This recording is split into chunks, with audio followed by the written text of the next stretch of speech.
প্রায় 2টা বছর পরে নানু বাসায় যাচ্ছি। নানু বাসায় তেমন যাওয়া হয় না, বিদেশ থেকে আসার পরে একবারও যাইনি।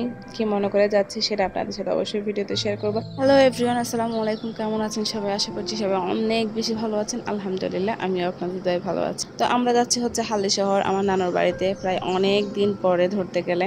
তো নানু বাসায় আসলে তেমন যাওয়া হয় না। একটা সময় ছোটবেলায় নানু বাসায় যাওয়ার জন্য অনেক পাগল ছিলাম, ভালো লাগতো নানুর বাসায়। মামারা অনেক ভালোবাসতো, মামিরা অনেক আদর করতো। নানা ছিল, নানি ছিল, ওদের ভালোবাসার অভাব ছিল না। কিন্তু এখন নানু বাড়ি আর আগের মতো নাই। আগের নানু বাড়ি নাই বললেই চলে। এখন সবাই বড়লোক হয়ে গিয়েছে। এই যে বললাম না, দুনিয়া থেকে ভালোবাসা, আন্তরিকতা, মায়া মহব্বত এগুলো সবকিছু উঠেই যাচ্ছে বললেই চলে। এখন মামারা হচ্ছে বিয়ে করেছে, তাদের সংসার হয়েছে, তাদের জীবনে অনেক পরিবর্তন এসেছে, এই আর কি। যাই হোক, এই যে নানুর বাড়িতে চলে আসলাম। আমরা হচ্ছে এখন মেজু মামির বাসায় আছি। তার মানে আমার 4টা মামা। এই সেই চেনা পরিচিত সেই বিল্ডিং যেখানে আমার ছোটবেলা, আমার শৈশবকাল কেটেছে। আমার মেজু মামা সবসময় আমাকে নিয়ে আসতো আমাদের বাড়িতে গিয়ে। সবার খুব আদরের ছিলাম, মানে ওদের পরিবারের সবার মধ্যে আমি বড় ছিলাম।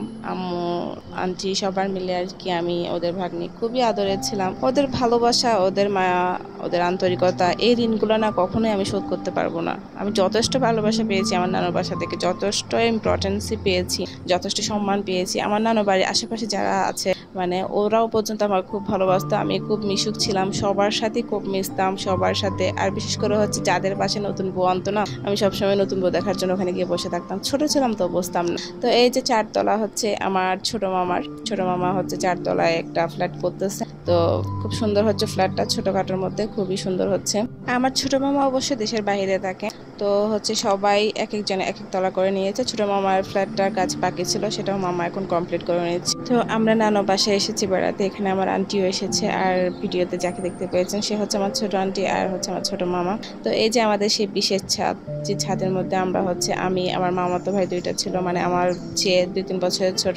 তো ওরা হচ্ছে, আমরা সবাই মিলে অনেক খেলতাম এখানে, অনেক মজা করতাম, অনেক দুষ্টামি করতাম। আজকে সেই মামাতো ভাইগুলোও না অনেক বড় হয়ে গিয়েছে। আমার মামাতো ভাই বিয়ে করেছে। এবার এখন আমাদের কথা আর মনে নেই। সে ছোটবেলায় যে সম্পর্কটা মধুর ছিল, সেটা এখন তিতা হয়ে গিয়েছে। যাই হোক, বেশি দূরে না যাই। এখন হচ্ছে ছাদে একটু একটু সবুজ দেখা যাচ্ছে। এখানে যেদিকেই তাকাবেন শুধু বিল্ডিং আর বিল্ডিং। টাউন মানেই কিন্তু শুধু বিল্ডিং আর বিল্ডিং। তো এই যে এখন হচ্ছে নিচে চলে আসলাম গরু দেখার জন্য। একটা কোরবানি গরু নিয়ে এসেছে মেজো মামা। তো এটা হচ্ছে আমার পিচ্ছি কিউট মামাতো বোন, ছোট মামার মেয়ে। আমার মেজো মামারও একটা মেয়ে আছে, যাকে বিয়ে দিয়ে ফেলেছে। সে এখন শ্বশুর বাড়িতে অনেক ভালো আছে, আলহামদুলিল্লাহ। তো দোয়া করবেন সবাই আমাদের জন্য। আমার নানুর বাড়ির সাথে সম্পর্ক যেরকম ছিল ছোটবেলা থেকে, এরকম যাতে আজীবন সম্পর্কটা সুন্দর থাকে। জানি হয়তো ওই ছোটবেলার সম্পর্কের মতো আর সম্পর্কটা রঙিন হয়ে উঠবে না। যারা আমার ব্লগ ভিডিওগুলো দেখেন তারা অবশ্যই একটা লাইক দেবেন, আর চুপ করে একটা আপনাদের ওয়ালে শেয়ার করে দেবেন। ভালো থাকবেন সবাই।